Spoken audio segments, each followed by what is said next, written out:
Hello, my name is Sanam and I did my documentary analysis on Hack Your Health, The Secrets of Your Gut. So you might be wondering, why did I choose this documentary? Out of all the documentaries that are out there, why this one? And so growing up, I grew up in a culture where holistic medicine was the answer.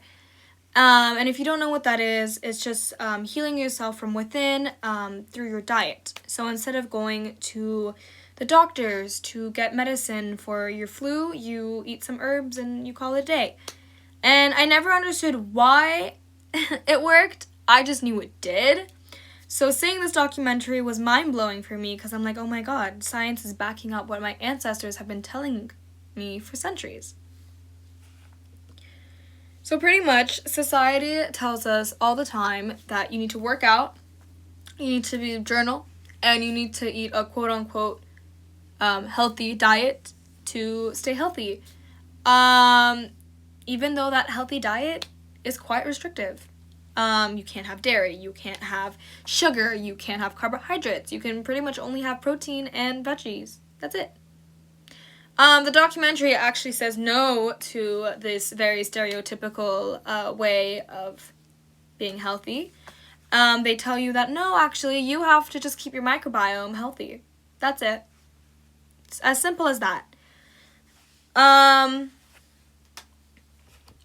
With a nutritious diet comes a healthy and thriving microbiome, which leads to the key to physical, mental, and social health.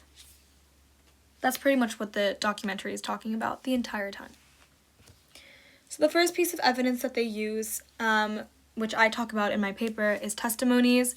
There's many scientists who talk about their research in the documentary. I just put these three in the presentation just because they are the ones I talk about in my paper.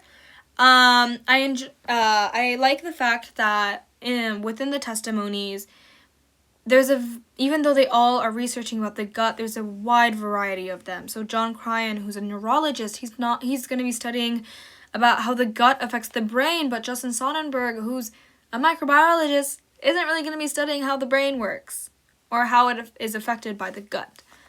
Another thing I like about the testimonies is, for example, Julia Enders. She has an MD. She has her education in the gut health industry, but she also deals with her own issues, so her own gut problems, which she's been dealing with since pretty much childhood, and what kind of pushed her into her education. So not only testimony, but also personal experience.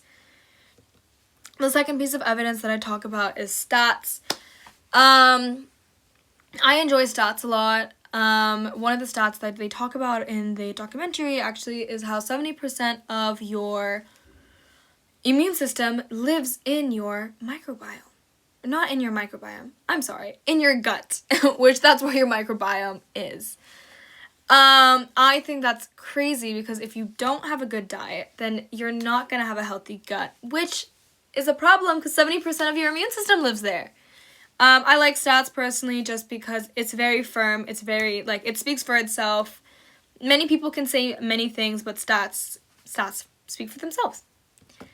In conclusion, the documentary was very interesting. I highly advise everyone to watch it just to keep in mind of everything that is going on within your body. I think it's pretty persuasive. And here's my reference page. Thank you.